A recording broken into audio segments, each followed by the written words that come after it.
All right, so here we are in the belly up fish apiary. I think I'm gonna change the name of my channel, maybe belly up fish garage, or maybe something completely different. YouTube's kind of changed since I've been belly up fish. But what you're looking at here is my beehive. And so I'm a beginner beekeeper. Let's just start with that. So I may be doing a lot of dumb things, like not wearing the gear. I've got some gear, but I've noticed that sometimes you don't have to put the gear on. But you can see, I just thought I'd talk about real quick what I'm gonna do here. So I started out, I've had this, we're like July 5th. Yesterday was the 4th. I've had this beehive. It started out as a 5-frame nuke, and I just lost my train of thought. 5-frame nuke, and I got it at like the end of April, I think. So I haven't had it very long. Started out with a single brood box, and if you read on the internet, everybody's gonna have 1,000 different opinions on, there's a bee, 1,000 different opinions on how to do things. My hair is probably extra special today, but everybody's got an opinion on how to do things. So I think I'm gonna try what's called the single brood management style, whereas you have one brood box with brood. You put your queen excluder on, and everything else above that's going to be honey. Well, something that I've noticed is that, so I've had this honey super on since the 20th, so 15 days roughly, and they're not doing anything in there. And I read a comment, and I was talking to my dad, who's a beekeeper, and he told me, he said, well, take the queen excluder out, leave it out for a little bit. Sometimes bees, the queen excluder weirds them out, I guess. So they'll go up in here and they'll use, you see that bee over there that's got her, she's just kind of got her butt a little bit up in the air, not like up, but just up and fanning. She's cooling the hive. For those of you who don't know, if you get bees gathered out like those two over there on the far edge, they're just cooling the hive. If they've got their butts way up in the air, they're pheromoning or whatever the moaning is. They're spreading those for the other bees. But anyway, I put this queen excluder on maybe a little early because I've got bees and they're not doing anything up here. Let's see here. We're gonna try and not get stung. That was water. Thought it was a bee. Kind of spooked me. So I'm using some bottle caps here in the summertime to space it out. There's a lot of bees in there. So I may go put a suit on for this, or at least a hood. I don't have a suit, I've just got a little hood. But what I'm thinking today I'd like to do is remove this queen excluder. I'm gonna pull the excluder off, and I'm gonna let them go up in here without the excluder for a week or two. Then I'm gonna come back out here and I'll put the excluder back in. Apparently that'll, something with the way the bees do bee things, that'll do better. I'm gonna pull this inner cover off. I didn't bring any tools with me. And I'm gonna try not to get stung. My hive's been pretty chill, but we'll see. If I get stung, I should have brought my tool at least to crack this. They've got this propolized pretty well. And I'm sure all the old school beekeepers are not approving of how I'm doing this. But you can absolutely, from what I've found, and this obviously each hive's going to be a little bit different. Let's see how they're just not freaking out. If you look here, these are my beetle traps. These are 3D printed beetle traps. And there are a lot more bees in here today than I was expecting. A lot more. So I think at a bare minimum,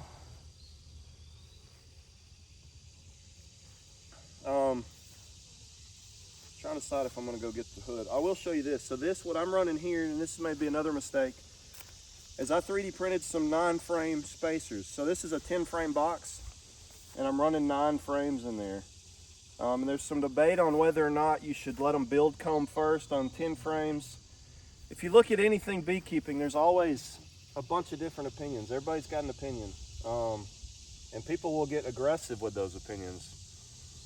Personally, I think you ought to experiment and find what works for you. You know, do you keep your hive in the sun all the time? Do you put it in the shade? There's a million questions. And I don't think there's any real solid one answer. I don't think there is. I think there's not. So let's look. I don't know. I'm gonna go get my pry tool at a bare minimum.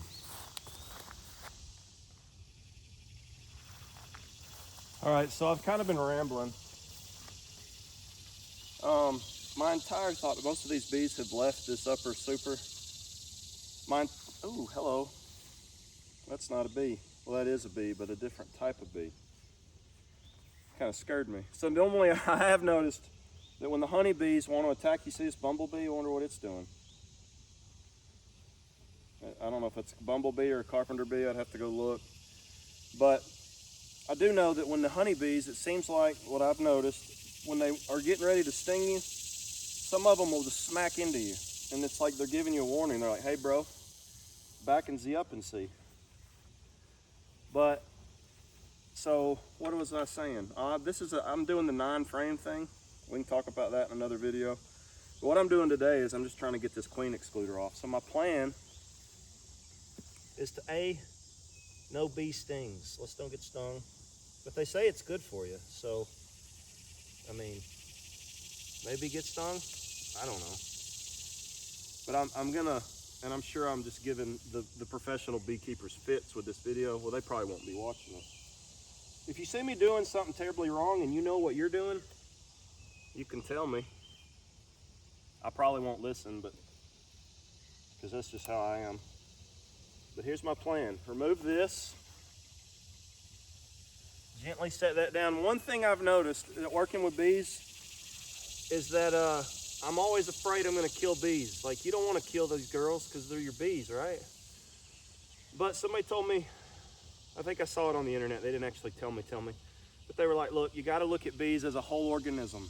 You know, there's thousands in here, 40,000 or something.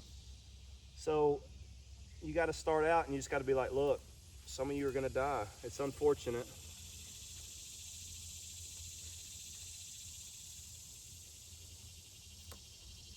But I don't want to aggravate them, so I'm just going nice and gentle, because aggravated bees are the ones that sting you. I also have noticed that if you come out here, I guess it's our pheromones as humans.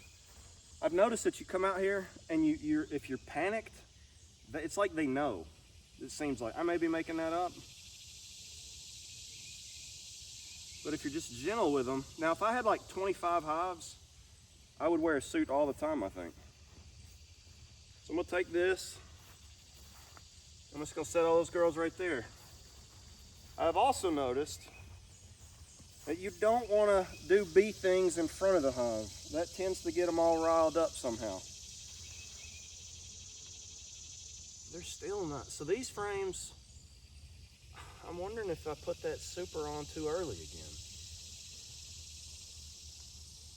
Good grief, man, bees. You just never know. So my plan was to take that off, put the queen excluder back on. I mean, I got a lot of bees in here. And they've built up, so the rule is 80%. When this is 80% full, you throw that on there. Calm down.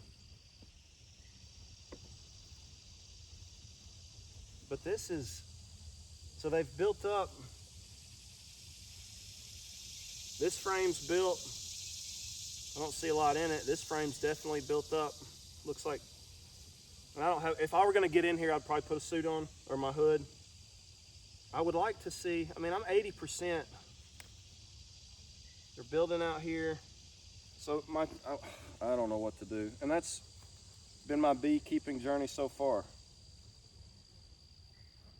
I'm tempted to just put the inner cover back on.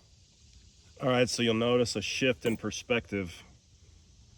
The sun got my iPhone too hot, so I had to move it. It shut down in the middle of that last video. But what I'm trying to decide now is what to do. Do I put the super on. I think what I'm gonna do is put the honey super on, because I feel like the main box, my brood box, is 80% built on, and that's the number that you're going for before you put the super on, from what everybody says. So what I think I'm gonna do is I'm gonna go put the super on. I've removed my queen excluder, you saw that. So I think I'm just gonna put this honey super on and see what happens. It's gonna be nice and gentle because there's still bees in here.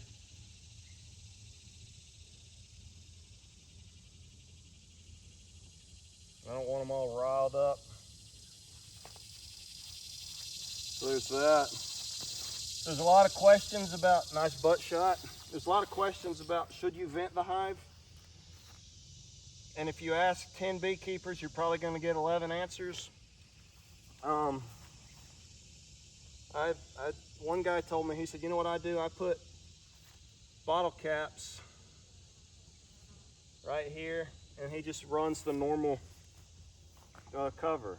So that's what I'm gonna do. That seemed like a good idea. So that's what we're gonna try.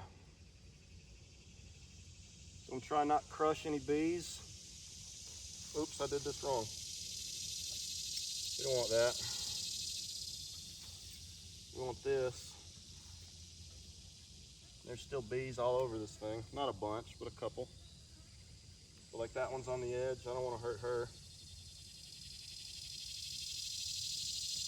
Oh man. I think I crunched one. I don't like crunching the bees. So then your bottle caps.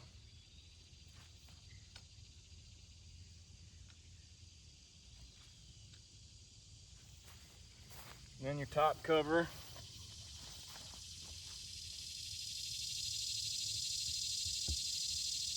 And you want to make sure that that slid forward, because that's how that works. A couple of weights that'll really slow down Mr. Bear. Probably more just wind, I don't know. People put rocks and stuff. I just use some bricks. And then we can do whatever with this. There's a couple bees on it. This is gonna be hard to shake off. I give it a shot. Ooh, that'll probably get me stung.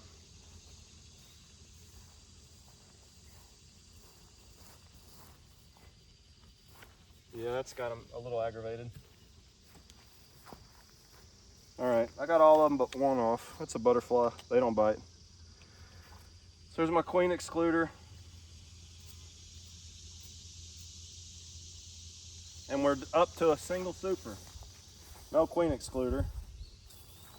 I'm gonna let that run for a little bit and see what happens. All right then, I guess that's all. Thanks for watching.